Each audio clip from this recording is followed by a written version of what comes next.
Welcome to Moodog's Frugal RCs. We are in the research kitchen today having a look at the Hosim G171. The reason we got this sitting out in front of us today, guys, is we're going to be doing a shock upgrade on this vehicle. Now, I purchased these shocks on Amazon.com. I'll post a link in the description if you guys want to check them out for yourselves. This is kind of a tutorial, really easy to do on this one, guys. No modifications. If you buy the correct shocks for this one, it's pretty much just bolt them up and go. So stay tuned, guys.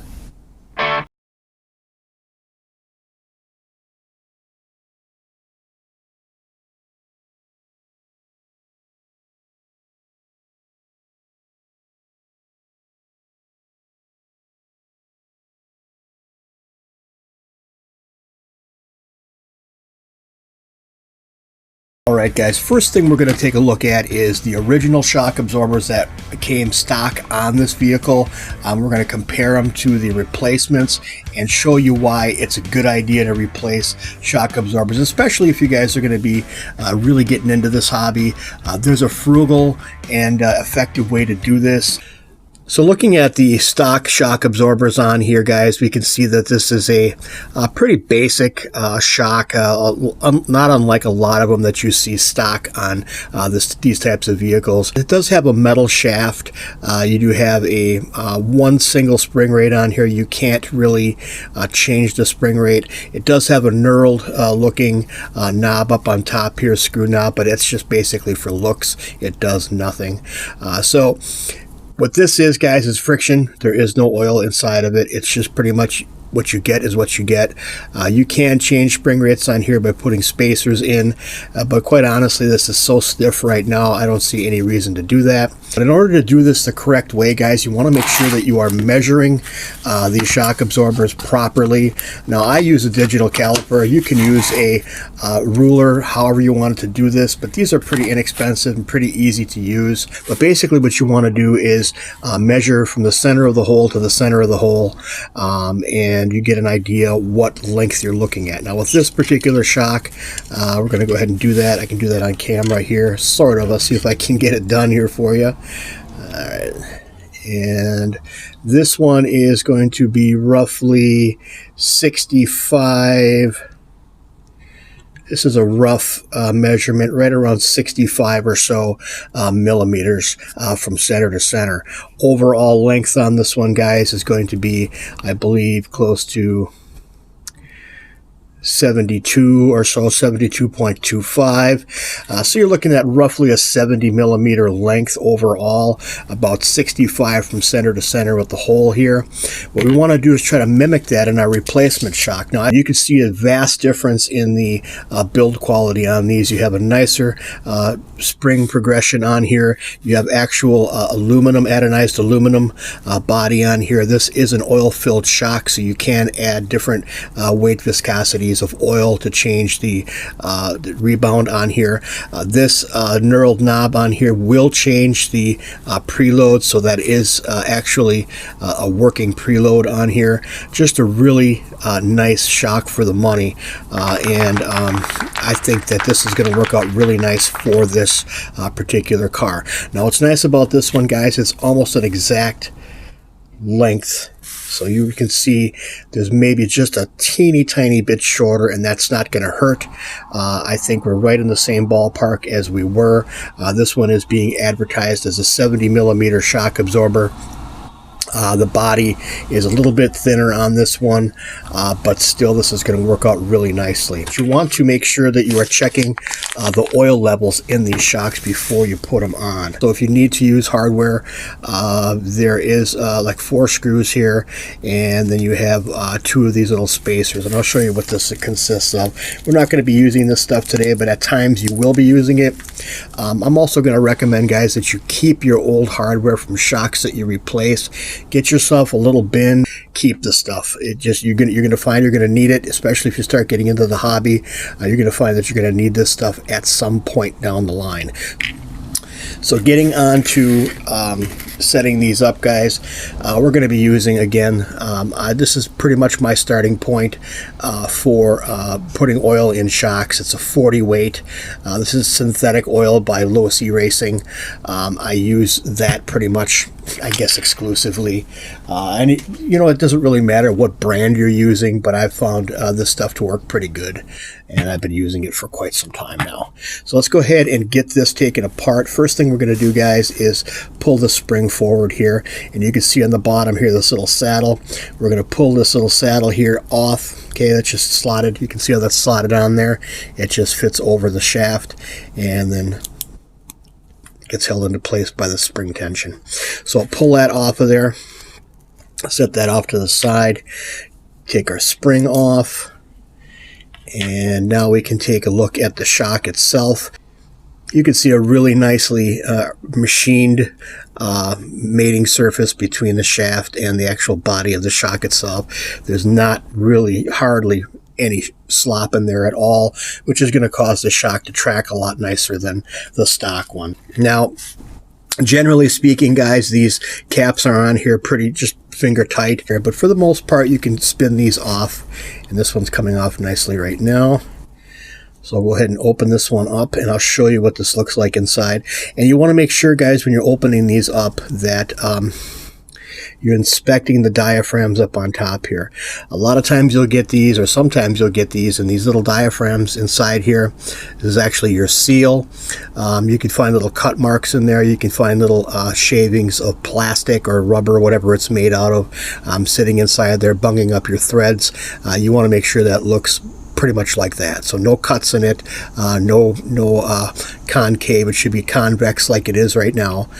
So in other words, it should be bubbling out towards you instead of bubbling in towards the eyelet that I'm holding in my hands here. So let's go ahead and set that down for now, and we'll take a look inside the shock. And you can see here what I mentioned before. I'll try to zoom in just a little bit here so we can see this. We can see inside the shock we have just a little bit of oil in here. There's basically nothing in here. So when I push the shock shaft up, you can see the amount of oil we have in here, which is pretty much nothing. So we're going to go ahead and just kind of dump out what is in here, a little bit that's in there. And we'll pull this back down again, and we're going to go ahead and fill this one. You want to fill these about a quarter or 3/4 of the way to the top of the shock body. So I'm going to go ahead and get a little rag here and just kind of wipe out some of this old oil, and if there's any debris in there, we'll wipe that out.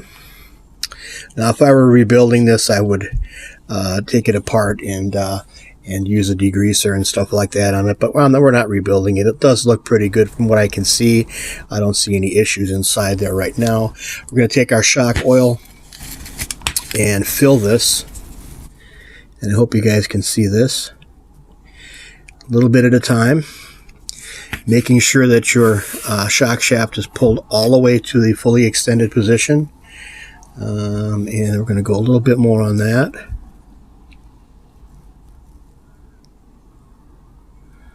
I'm making a huge mess here. Alright, now you can see we're about 3/4 of the way up on that. I think that's going to be a good level. We're going to go ahead and get our cap again. Take one quick look and make sure there's nothing inside there, no debris, anything like that that's going to cause us issues going forward. And we will screw this cap on. And these tend to be machined pretty decently. I've dealt with this brand of shock before, or this seller, and again, it'll be linked in the description. Pretty decent as far as the quality coming out of this company. And we're going to tighten that down as much as we can by hand, like so.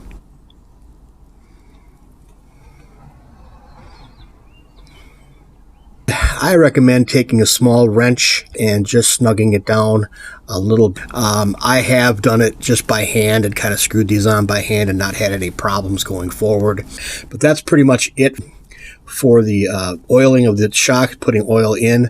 Now, what I like to do is depress the shock, close it all the way in, and you want to see a rebound, a little bit of a rebound coming back, and that lets you know you have enough oil inside the shock absorber. So for this rest of this process, guys, we're going to go ahead and press this little swivel out of here, and you can use a needle nose pliers to do that. Just kind of one of the jaws on the plastic and one on the metal, and kind of just press it out and work your way around on it. right, so once that's out, you can set that aside. We're going to keep these parts. Again, hang on to these parts, guys. Don't throw them away. You're going to need them someday. Trust me on that. We're going to go ahead and replace our spring. Pop that into place up on top there, and we're going to pull our spring down and get our bottom seat saddle, whatever you want to call it, and set that in. And we'll go ahead and let that spring go. That's all it's going to take to set these up. Pretty easy to do if you take your time and do it. I'm going to finish up the other one here. I've got the other two already prepped, and I'll show you how to install these, and then that'll wrap this one up. There are two screws, mounting screws. There's one up on the top here. I don't know if you can see it underneath the fin, but it's right underneath here. And there's one right down on the bottom, on the A-arm on the bottom here. So we're going to go ahead and loosen these screws up and remove them. So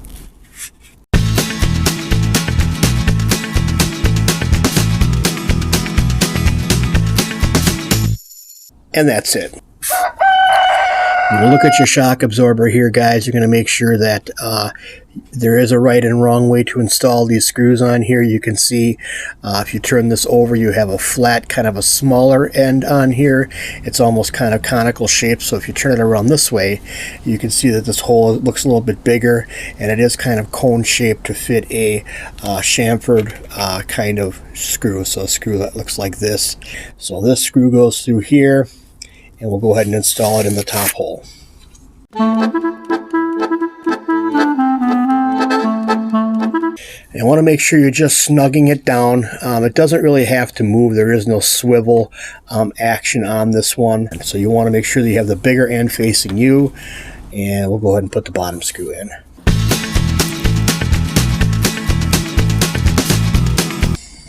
All right, and just snug down like that. That's all you have to do. And I tell you what, that feels so much better already here.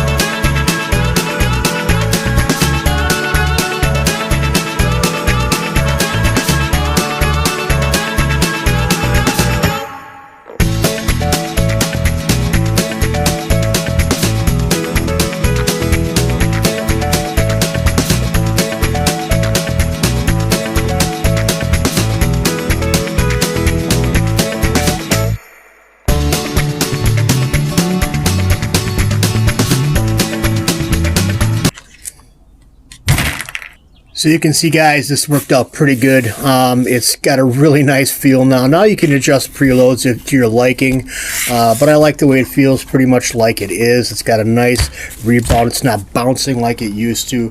I used to drop it from that distance off on the table or on the ground, and it would bounce at least once. Now we have a nice progressive spring right on here in the front and in the rear. Feels good. It's got a nice plush feel about it now. So that's pretty much it for this video, guys. I hope you learned something by watching this. I appreciate you guys for stopping by and checking out the channel. If you have any questions on this RC or any other RC that I featured on my channel, or just a general question about the hobby, put it down in the comment section. If you like the video, give it a thumbs up. If you don't, give it a thumbs down. We appreciate each and every one of you. Hey, if you guys haven't subscribed already, I really appreciate you hitting that subscribe button. And don't forget to hit that notification bell so you get all my content as soon as I upload it. Thanks for stopping by.